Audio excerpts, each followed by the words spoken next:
یہ واحد امت ہے جس نے اپنی کتاب کی حفاظت کی ہوئی ہے۔ پہلی امتوں سے اپنی کتاب کی حفاظت نہ ہو سکی، انہوں نے خود ہی ان کے علماء نے تبدیل کر دیا۔ یحرفون الکلم عن مواضعہ، قرآن نے گواہی دی کہ انہوں نے کتاب میں تبدیلی کر دی، لیکن قرآن ایک ایسی کتاب ہے جس میں کوئی تبدیلی کرنا بھی چاہے نہیں کر سکتا۔ یہ خود بھی ناقابل تبدیل ہے، لا تبدیل لکلمات اللہ، اس سے کوئی بدل بھی نہیں سکتا، لا مبدل لکلمات۔ اور قرآن کے بغیر انسان جانور سے بھی بدتر ہے، کہ قرآن بتاتا ہے کہ ہمیں کس نے پیدا کیا ہے، کیوں پیدا کیا ہے، کیا کرنا ہے، کیا چھوڑنا ہے، کس سے رکنا ہے، کس طرف بڑھنا ہے، حلال کیا ہے، حرام کیا ہے، صحیح کیا ہے، غلط کیا ہے۔ چونکہ انسان علم باہر سے لیتا ہے، پیدائشی طور پر ان پڑھ ہوتا ہے۔ واللہ اخرجکم من بطون امہاتکم لا تعلمون شیئا، اللہ نے تمہیں ماں کے پیٹ سے نکالا، تم کچھ بھی نہیں جانتے تھے۔ تو اللہ نے ہمیں یہ کتاب عطا فرمائی، اور اس کا تعارف، قرآن کا تعارف قرآن کی زبانی، کہ یہ کہاں سے آئی ہے کتاب، کس کی ہے یہ کتاب، تو وَإِنَّهُ لَتَنزِيلُ رَبِّ الْعَالَمِينَ، رب العالمین کا اتارا ہوا کلام ہے یہ قرآن۔ وَهُوَ مَعَكُمْ أَيْنَمَا كُنْتُمْ وَاللَّهُ بِمَا تَعْمَلُونَ بصیر، ہر چیز کا علم ہے، طاقت ہے، قدرت ہے، ہیبت ہے، جلال ہے۔ لَهُ مُلْكُ السَّمَاوَاتِ وَالْأَرْضِ وَإِلَى اللَّهِ تُرْجَعُ الْأُمُورُ، زمین آسمان کی بادشاہی ہے اور ہر چیز اس کے ہاتھ میں ہے۔ اب آپ دیکھیں کوئی حکم نہیں آ رہا، صرف یہ بتا رہا ہے کہ میں کون ہوں۔ پھر کہتا ہے یولج اللیل فی النہار ویولج النہار فی اللیل، میں رات کو لمبا کرتا ہوں تم چھوٹا کر کے دکھاؤ، میں دن کو لمبا کرتا ہوں تم چھوٹا کر کے دکھاؤ۔ وہو علیم بذات الصدور، تمہارے اندر کے سارے بھید میں جانتا ہوں۔ اتنا لمبا تعارف کے بعد اب آیا آمنوا باللہ ورسولہ، تو جو اللہ ایسا ہے اس پہ ایمان لے آؤ، اس پہ ایمان لے آؤ، جو اللہ ایسا ہے اس کی مان کے چلو۔ تو یہ قرآن کا طرز ہے کہ اللہ نے اپنا تعارف اور اپنے نبی کا تعارف کروایا اتنا، اور شریعت سنائی اتنی کہ پہلے اللہ کی ہیبت قائم ہو، اور اس ہیبت کے بعد پھر آدمی چھوٹا پڑتا گیا کہ کہنے والا بڑا طاقتور ہے۔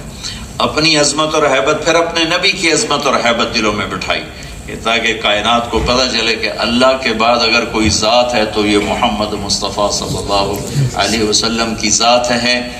ان کے اوپر صرف اللہ ہے اور کوئی نہیں، ان کے اوپر صرف اللہ ہے اور کوئی نہیں ہے۔ یاسین والقرآن الحکیم انک لمن المرسلین، اس کو بیان کرنے کے لیے میں ایک دو حدیثیں آپ کو سناتا ہوں۔ اللہ کے نبی نے ابو ہریرہ نے پوچھا یا رسول اللہ متی وجبت لک النبوہ، آپ نبی کب بنے تھے؟ تو اس کا جواب ہے 40 سال کی عمر، اور کتابی جواب ہے 40 سال 6 مہینے 10 دن، محرم صفر کے لحاظ سے، جنوری فروری کے لحاظ سے نہیں۔ تو میرے نبی نے کیا جواب دیا کہ ابو ہریرہ 40 سال نہیں، کہا ابو ہریرہ ابھی آدم کی مٹی کٹھی نہیں ہوئی تھی اور میں نبی بن چکا تھا۔ یہ ایک حدیث ہوگی، یاسین والقرآن الحکیم انک لمن المرسلین۔ اس کو بتانے کے لیے میں ایک دو حدیثیں بیان کرنا چاہتا ہوں۔ ابو ہریرہ ابھی آدم کی مٹی جمع نہیں ہوئی تھی کہ میں نبی بن گیا۔ ایک اور یاد آ گئی، جب اماں اور ابا کا اللہ نے نکاح پڑھا جنت میں آدم اور حوا کا، تو اللہ تعالیٰ نے فرمایا کہ آدم بیگم کا مہر ادا کرو. ان کے اللہ کیا ادا کروں؟ تو کتنا سونے چاندی کے ڈھیر پڑے تھے. اللہ تعالیٰ فرماتے 10 من سونا چاہ کے دے. تو اللہ تعالیٰ نے فرمایا کہ تیری نسل میں میرا آخری نبی آ رہا ہے، اس پہ ایک دفعہ درود پڑھ دے، یہ مہر ہے اس کی، یہ تیری بیگم کا مہر ہے.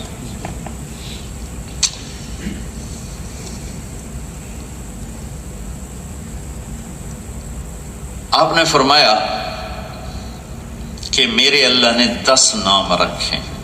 10 میرے اللہ نے میرے 10 نام رکھے. میں محمد، میں احمد، میں ماحی، میں حاشر، میں عاقب، میں فاتح، میں خاتم، میں ابو القاسم، میں طٰہٰ، میں یاسین. آخری میں نے کیا کہا بھائی؟ یاسین. میرے 10 نام ہیں. ویسے تو آپ کے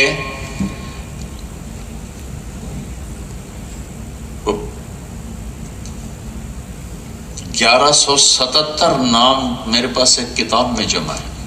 1177 نام اور 5000 کے قریب آپ کے نام سیرت، تاریخ، پچھلی کتابیں، پہلی کتابیں، تاریخی کتابوں میں سب کو جمع کریں تو 5000 کے قریب بنتے ہیں. 1177 محفوظ ہیں. تو آپ نے کہا یہ میرے نبی کی حدیث ہے کہ میرے اللہ نے میرے 10 نام رکھے. جس سے زیادہ پیار ہوتا ہے اس کو آدمی کئی نام دے کے پکارتا ہے. میں محمد، احمد، ماحی، حاشر، عاقب، فاتح، خاتم، ابو القاسم، طٰہٰ، یاسین. اصل نام 2 محمد و احمد، صفاتی آگے نام ہے. پھر اللہ نے اپنا نام رکھا اللہ، 4 حرف ہیں. اپنے حبیب کا نام رکھا محمد، 4 حرف ہیں. اپنا نام رکھا اللہ، 4 حرف ہیں. دوسرا نام رکھا احمد، وہ بھی 4 حرف ہیں. اپنا نام رکھا اللہ، کوئی حرف نقطے والا نہیں لائے، نقطے والا حرف کمزور ہوتا ہے. اپنے حبیب کا نام رکھا محمد اور احمد، کوئی حرف نقطے والا نہیں لائے، بغیر نقطے کے لائے. پھر لا الہ الا اللہ 12 حرف ہیں اور محمد الرسول اللہ بھی 12 حرف ہیں. تول کے کلمہ آپ کو دیا اور اپنی اور اپنے حبیب کی عظمت کو راسخ کرنے کا اللہ نے پورا انتظام کیا. آگے دلوں کی بدنصیبی ہے کہ یہ دولت ان کے اندر نہ اترے تو الگ بات ہے. تو آپ نے کہا میرا نام ہے یاسین. یاسین والقرآن الحکیم انک لمن المرسلین. اس آیت کو بتانے کے لیے میں باتیں کر رہا ہوں. پھر آپ نے فرمایا کہ اللہ تعالیٰ نے پیدائش کائنات، انسان نہیں، انسان کی عمر بہت تھوڑی اس کائنات ہے، کائنات کو پیدا کرنے سے 1000 سال پہلے، اور کائنات کو پیدا ہوئے سائنسدانوں کی ریسرچ ہے کہ 25 سے 30 بلین سال کا وقت گزرا ہے. ایک جو بگ بینگ کا جو تصور ہے ہم اسی کو مان لیتے ہیں، چونکہ ہمارے پاس اس کے رد کرنے کی کوئی دلیل نہیں ہے تو وہی ٹھیک ہے بالکل. تو گویا کائنات کا پیدا ہونا 25 ارب سال، اور اس سے 1 ارب سال، اس سے 1000 سال پہلے میرے نبی نے فرمایا کب، جب کچھ بھی نہیں، صرف اللہ ہے، صرف اللہ ہے، صرف اللہ ہے. تو اللہ نے کہا، میرے نبی نے فرمایا اللہ نے سورت یاسین کی تلاوت فرمائی. یہ بتانا چاہتا ہوں پیدائش کائنات سے 1000 سال پہلے اللہ تعالیٰ نے سورہ یاسین کی تلاوت فرمائی. اور سورہ یاسین کیا ہے؟ یاسین نام یاد ہے اپنے نبی کا؟ 10 ناموں میں سے آخری نام ذہن میں ہے نا؟ یاسین والقرآن الحکیم انک لمن المرسلین. یہ سورت یہاں سے شروع ہو رہی ہے. اس کو قرآن کا دل کہتے ہیں. دل نکال دو تو آدمی مر جاتا ہے، دماغ نکال دو تو نہیں مرتا جب تک دل نہ مرے، اور دل ختم تو جسم ختم. تو اس کو قرآن کا دل کہتے ہیں. قرآن کا دل کیوں کہتے ہیں؟ کہ کوئی سورت رسالت پر گواہی اور قسم سے نہیں شروع ہو رہی سوائے سورہ یاسین. صرف سورہ یاسین واحد سورت ہے جس میں اللہ اپنے نبی کی قسم اٹھا کے سورت کو شروع کر رہا ہے. اپنے نبی کی قسم اٹھاتا ہے اور سورت کو شروع کرتا ہے یاسین والقرآن الحکیم. مجھے قسم ہے قرآن حکیم کی، انک لمن المرسلین، آپ میرے رسول ہیں. آپ میرے رسول ہیں۔ اچھا، اب اللہ کے سوا تو کوئی ہے نہیں، تو قرآن کی آیت ہے انکا، آپ کا مطلب ہے کہ سامنے جو تو میں کہہ رہا ہوں آپ بھائی، تو آپ میرے سامنے موجود ہیں، اگر یہاں سامنے میرے اللہ کے کوئی موجود نہ ہوتا تو پھر قرآن کی آیت تھی انہو لمن المرسلین، وہ جو ایک آئے گا بڑے زمانے بعد، بلینز سال بعد جو ایک آئے گا، ابھی آیا نہیں، آئے گا، وہ میرا رسول ہے۔ تو پھر قرآن کی آیت ہوتی انہو، وہ میرا رسول ہے۔ قرآن نے کیا کہا؟ انکا، آ گئے انکا، میرے محبوب آپ میرے رسول ہیں، آپ میرے رسول ہیں۔ پھر اگلی کہ علی صراط مستقیم، صرف آپ ہیں جو سیدھے راستے پر، میں تو پٹھے پاسے رہ جائے۔ یہ چند دن پہلے ہمیں لے گئے ایک ڈپارٹمنٹل سٹور پہ جا کے کھڑا کر دی، گھر پہنچانے کی بجائے بہت بڑے سٹور کے سامنے۔ پھر ہم نے اس کو فون کیا، انہوں نے کہا یہ آپ کے پاس پرانا ٹم ٹم ہوگا، ہمارا نئی جگہ بنی، اس کا نقشہ اس میں کوئی نہیں ہے۔ تو آپ ایک ٹم ٹم پہ اندھا اعتقاد کر کے چل پڑتے ہو، اندھا۔ تو میں قربان جاؤں اس مسلمان پر جو اپنے نبی پہ اتنا بھی اعتقاد نہیں کرتا کہ اس کے کہے کو پورا کر لے، اس کے روکے کو چھوڑ دے۔ تو اللہ کی گواہی علی صراط مستقیم، اے میرے محبوب آپ کا رب گواہی دیتا ہے، اور آپ کا رب قسم اٹھاتا ہے کہ مجھے قسم ہے قرآن حکیم کے حکمتوں سے بھرے کتاب قرآن کی کہ آپ اللہ کے رسول ہیں اور آپ سیدھی راہ پر ہیں۔ جو آپ کے پیچھے چلے گا کامیاب۔ یا ابا سفیان جئتکم بکرامت الدنیا والآخرہ، ابو سفیان میرے پیچھے آؤ، تمہیں ہاتھ پکڑ کے جنت تک پہنچا دوں۔ تو اللہ تعالیٰ نے اپنی ہیبت بٹھائی اور پھر کہتا آمنوا باللہ ورسول۔ پورے قرآن میں کل 500 آیات ہیں شریعت کی، کل 500، 5,500 سے اوپر آیات ہیں کہ شریعت دینے والا ہے کون، اور شریعت کو سمجھانے والا اللہ کون ہے، اللہ کا رسول کون ہے، اللہ کی کیا ہستی، اللہ کے رسول کی کیا ہستی ہے، یہ کیا عظیم شخصیات ہیں۔ پھر اس کے بعد جب، کیونکہ ہمارے لیے تو قرآن ایک نہ سمجھی جانے والی کتاب ہے نا، بڑے دکھ درد کی بات ہے کہ قرآن ہر زبان میں ترجمہ موجود ہے، لیکن ٹائم نہیں مسلمان کے پاس کہ تھوڑا سا پڑھ ہی لیتے۔ جتنی دیر ہم اخبار پڑھتے ہیں اتنی دیر روزانہ تھوڑا سا قرآن پڑھ لیا کریں، قرآن کا ترجمہ پڑھ لیا کریں کہ اللہ کیا کہتا ہے، اللہ کیا کہتا ہے۔ تو بنیادی فالٹ آیا ہے کہ ہم لا الہ الا اللہ محمد رسول اللہ سے واقف نہیں رہے، اس کی ہیبت نکل گئی ہے۔ ساری کائنات میں صرف وَهُوَ الَّذِي فِي السَّمَاءِ إِلَٰهٌ وَفِي الْأَرْضِ إِلَٰهٌ قُلْ هُوَ اللَّهُ أَحَدٌ، انہیں بتا دیں وہ احد ہے، احد اور واحد بھی ہے، الواحد القہار قرآن میں آیا، اور احد بھی ہے۔ واحد اسے کہتے ہیں جس کا پارٹنر نہ بن سکے،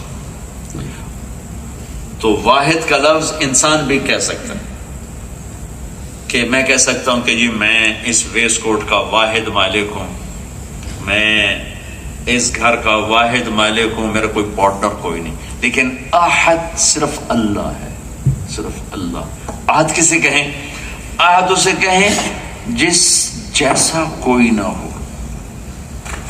جس کی مثال کوئی نہ ہو، جس کی، بھائی گھوڑا کیسا ہوتا ہے میں نے دیکھا نہیں، بھائی خچر جیسا ہوتا ہے، خچر دیکھا ہے، ہاں دیکھا خچر۔ بھائی خچر کیسا ہوتا ہے، بھائی گدھا دیکھا ہے، ہاں دیکھا ہے، گدھے جیسا ہوتا ہے۔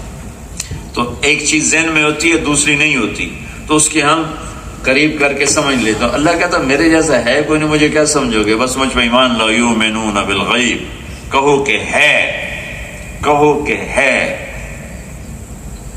ایمان کا تقاضا ہے کیا؟ تصدیق کرو۔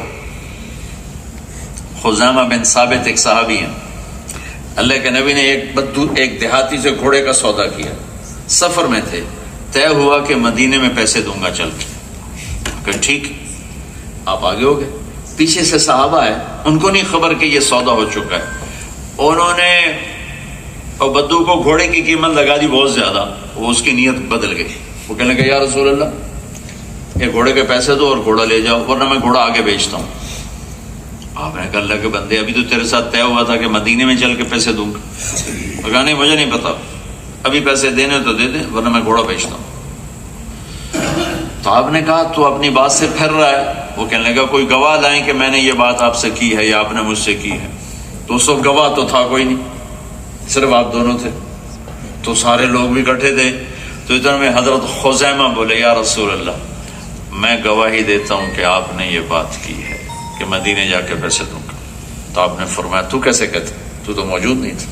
کہ یا رسول اللہ جب ہم نے آپ کو سچا مان لیا تو آپ کی ہر بات کو سچا مان لیا, میں گواہی دیتا ہوں آپ نے کہا. تو آپ نے کہا آج کے بعد خزیمہ جس کیس میں پیش ہوگا یہ اکیلا 2 کے برابر گواہ ہوگا, یہ 2 کے برابر اس کی گواہی ہوگی. یہ واقعہ نے قرآن کی ایک آیت کو بچا لیا. اس واقعے نے قرآن کی ایک آیت کو بچا لیا. ابوبکر صدیق رضی اللہ عنہ نے حکم دیا کہ قرآن جمع کیا جائے, چونکہ یمامہ کی جنگ میں 700 حافظ قرآن شہید ہوئے. تو ان کو خطرہ ہوا کہ اگر ایسا ہوا تو سارا قرآن ضائع ہو جائے گا. تو زید بن ثابت سے کہا قرآن لکھو. تو زید بن ثابت نے 2 شرطیں لگائیں. ایک اس آیت کا کوئی حافظ موجود ہونا چاہیے, اور ایک وہ آیت کم از کم 2 آدمیوں کے پاس لکھی ہوئی ہونی چاہیے. صرف حافظ ہونا بھی کافی نہیں اور ایک کے پاس لکھا ہوا ہونا بھی کافی نہیں, کم از کم 2 آدمیوں کے پاس وہ آیت ہونی چاہیے لکھی ہوئی, اور کسی کو وہ یاد ہونی چاہیے. تو وہ جمع ہو گیا سارا قرآن. سورت توبہ کی آخری آیت جو اتنی خوبصورت آیت ہے, ہر دوسرے تیسرے بیان میں وہ میرے بیان کا حصہ بنتی ہے. لقد جاءکم رسول من انفسکم, میرے نبی کی تعریف ہے. عزیز علیہ ما عنتم حریص علیکم بالمؤمنین رؤوف الرحیم فإن تولوا فقل حسبی اللہ لا الہ الا هو علیہ توکلت وهو رب العرش العظیم. بہت خوبصورت تعریف کی اللہ نے اپنے نبی کی, بہت خوبصورت. اللہ نے اپنا نام کبھی کسی کو نہیں دیا, اپنے نام, لیکن اللہ کا اپنا نام ہے رؤوف الرحیم. اللہ نے یہاں اپنے نبی کو بھی فرمایا رؤوف الرحیم, بہت عالی شان. تو یہ آیت حافظ تو بہت تھے اس کے, لیکن کسی کے پاس نہیں ملی سوائے حضرت خزیمہ کی, صرف ان کے پاس تھی اور کسی کے پاس نہیں تھی. تو زید نے کہا میں یہ آیت نہیں لیتا. کہا کیوں نہیں لیتے ہو؟ کہا میں نے شرط رکھی تھی کہ 2 آدمیوں کے پاس ہوگی تو لوں گا ورنہ نہیں. وہ کہنے کہ مجھے جانتے ہو میں کون ہوں؟ کہاں جانتا ہوں. وہ بھول گیا پچھلا واقعہ, ان کو یاد نہیں. زید کو ارے میں خزیمہ بن ثابت ہوں, میری گواہی 2 کے برابر ہے, میں 1-2 کے برابر. ہاں بھائی ہاں بھائی ہاں, لکھا اس کو. تو ہمارا مین جہالت یہ نہیں کہ ہمیں شریعت کے حلال حرام ہے. یہ جتنے پاکستانی شراب بیچ رہے ہیں ان کو کوئی نہیں پتا کہ شراب حرام. یہ جو ڈرگز بیچ رہے ہیں, میں ابھی پریسٹن جیل میں گیا تھا, ہمارے پاکستان بچے ڈرگ میں پکڑے بیٹھے ہیں, تو ان کو نہیں پتا کہ ہم نے حرام بیچا ہے.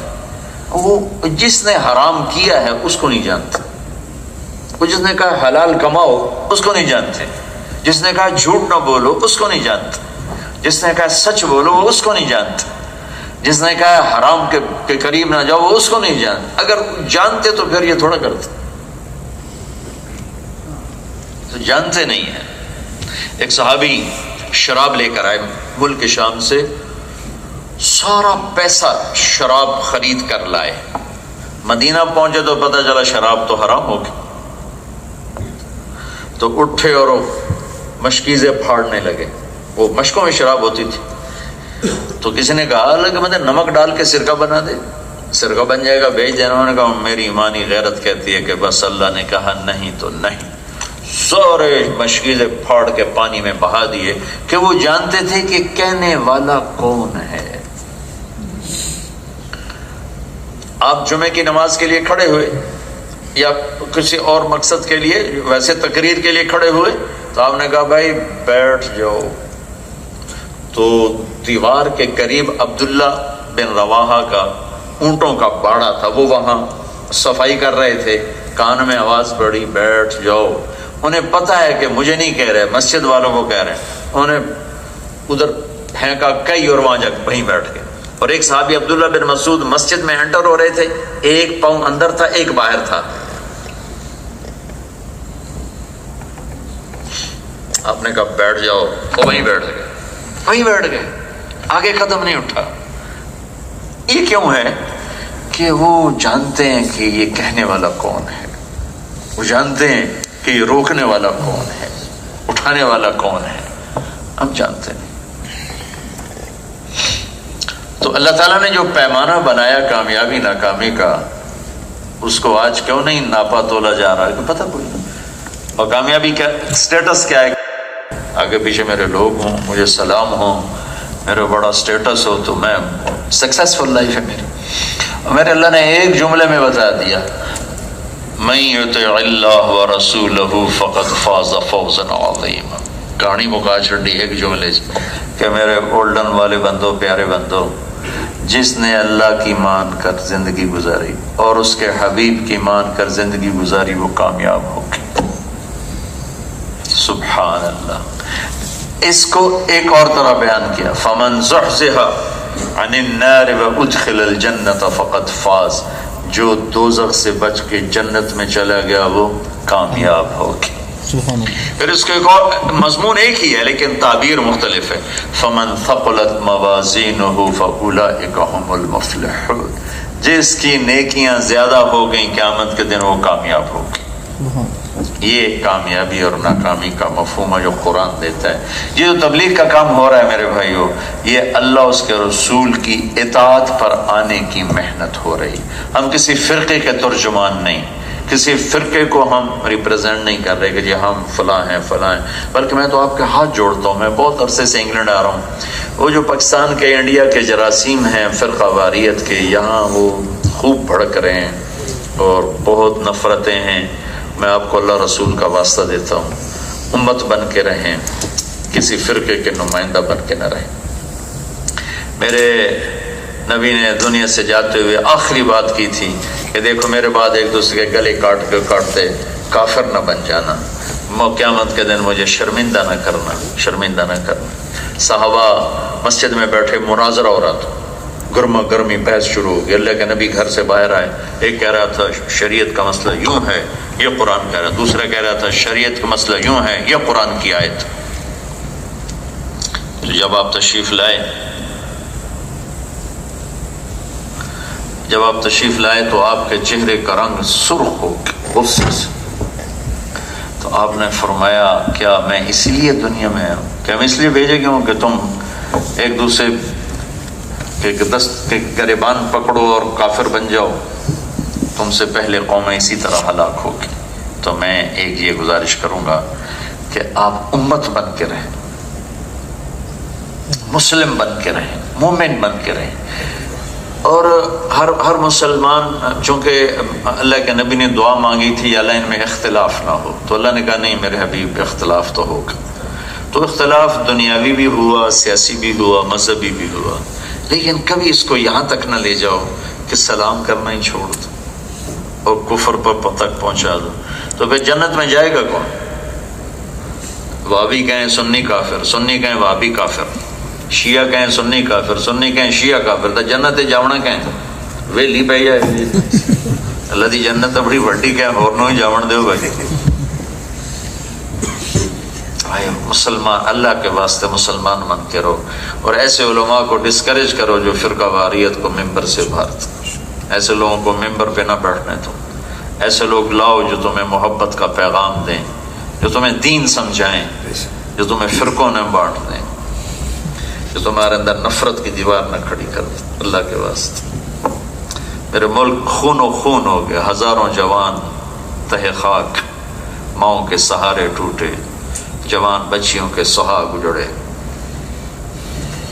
معصوم بچے یتیم ہوئے، نہ مارنے والے درندے کو پتہ میں کیوں مار رہا ہوں، نہ مرنے والے بے قصور کو پتہ میں کیوں مارا جا رہا۔ اللہ کے واسطے اس چیز کو اب پروموٹ کرو، اپنی اگلی نسل کو یہ جراثیم نہ دو، جو پاکستان انڈیا سے آئے ہیں ان کے اندر تو یہ چیزیں موجود ہیں، انہوں نے دیکھی ہیں، سنی ہیں، لیکن یہاں جو نسل پروان چڑھ رہی ہے انہیں بس اتنا ہی بتاؤ بیٹا ہم اہل ایمان ہیں، ہم اہل اسلام ہیں، ہم مسلمان ہیں. یہ ہمارا طریقہ ہے، یہ ان کا طریقہ ہے، سب قابل احترام ہے. انشاءاللہ جو کلمہ پڑھتا ہے ایک دن ضرور جنت میں جائے گا انشاءاللہ. تو اللہ کے ہاں یہ استثناء کہ اللہ کے نبی کی ختم نبوت کا منکر نہ ہو تو انشاءاللہ ایک نہ ایک دن ضرور وہ جنت میں جائے گا.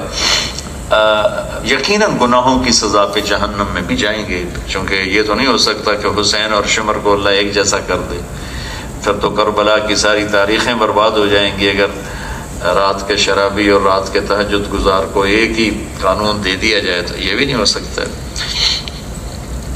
لیکن اللہ تعالیٰ جہنم میں جب ایمان والے بھی جائیں گے تو ایک دن کافر کہیں گے اہل ایمان سے تمہارے کلمہ پڑھنے کا کیا فائدہ، تم بھی جہنم میں ہم بھی جہنم میں. تو اس پر اللہ تعالیٰ فرمائیں گے جہنم کے فرشتے سے مالک جس نے زندگی میں ایک دفعہ بھی میرا نام لیا ہو اس کو نکال کے جنت میں ڈال دو. سبحان اللہ. تو ہم پھر ایک بات. دوسرا کہ اللہ تعالیٰ کریم مہربان وہ کڑا تھانے دار ہے پاکستان دا بس چھتر پھیرنا ہی پھیرنا، تو مہربان معاف کرنے کا شوق کہ اپنے معاف کرنے کی وہ مثال دیتا ہے. میرے نبی نے فرمایا کہ میرا اللہ کہتا ہے، کہنے والا میرا نبی، سنانے والا میرا نبی، کہنے والا میرا اللہ. آپ نے فرمایا کہ میرا اللہ کہتا ہے میرا بندہ میری بندی تم میں سے کوئی ایک آدمی اتنے گناہ کرے کہ آسمان کی چھت کو لگا دے. کوئی کر سکتا ہے اتنے گناہ؟ پوری کائنات کے انسان، جنات، حیوان، پرندے، فرشتے کافر ہو کر اللہ کا انکار کر کے نافرمانی کریں قیامت تک، رب ذوالجلال کی قسم اتنے گناہ نہیں کر سکتے کہ سورج تک چلے جائیں، چھے جائے کہ آسمان. اور میرا اللہ کہتا ہے ایک طارق جمیل اتنے کرے کہ زمین سے اٹھائے اور آسمان کی چھت کو لگا دے. ساری دنیا فتویٰ دے گی یہ پکا دوست کے دی بخششائی کوئی نہیں، لیکن تم کسی کا نہ سننا، صرف ایک دفعہ مجھے کہنا یا اللہ معاف کر تو میں سارے معاف کر دوں. سبحان اللہ. غفرت لک ولا ابالی، سارے معاف کر دوں. معاف کرنا اس کو اتنا پسند.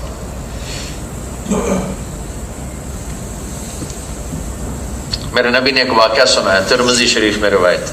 بنو اسرائیل میں ایک نوجوان تھا، اس کا نام تھا کفل، بہت عیاش نوجوان تھا، بہت مالدار تھا. ایک رات ایک لڑکی کو لے کر آیا 60 دینار دے کر، ایک رات کے 60 دینار. 60 دینار کوئی 10 لاکھ روپیہ بنتا ہے پاکستانی سونے کے ریٹ کے لحاظ سے. اس نوجوان کے پاس کتنی دولت تھی جو ایک رات پر 10 لاکھ خرچ کر دیا. جب وہ کمرے میں اکیلا ہوا تو اس نے دیکھا وہ لڑکی رو رہی تھی. تو کفل نے کہا کہ میں نے زبردستی تو نہیں کی، تم خوشی سے آئی، کیوں رو رہی؟ تاکہ اس نے کہا کفل میں پیشہ ور نہیں ہوں، مجھے بھوک نہیں یہاں تک پہنچائے، مجھے غربت نہیں یہاں تک پہنچائے. اس پر میں ہمیشہ ایک اضافہ کیا کرتا ہوں اس بات کا، مالدار لوگ جب زکوٰۃ نہیں دیتے تو غریبوں کی بیٹیاں نیلام ہو جاتی، عزتیں نیلام ہو جاتی. انہوں نے کہا میں عزت دار ہوں،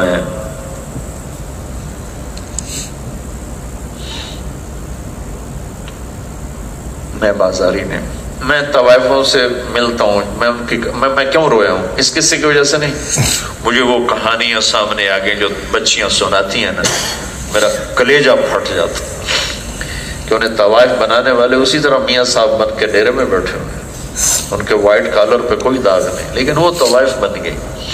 چودھری صاحب اسی طرح چودھری، سردار بھی، میاں بھی، سیٹھ بھی، بیوروکریٹ بھی اسی طرح، لیکن گھنگرو باندھنے والی طوائف بن گئی. بدوانے والے میاں صاحب کے میاں صاحب ہیں. بڑی دکھ بھری داستان ہے. تم کیا کرو گے سن کے مجھ سے میری کہانی، بے لطف زندگی کے قصے ہیں پھیکے پھیکے. میں کہا کفیل عزت دار ہوں، بھوک نہیں یہاں تک پہنچایا۔ تو کفل رونے لگا، کہنے لگا میری بہن جا، جس عزت سے آئی تھی واپس چلی جا۔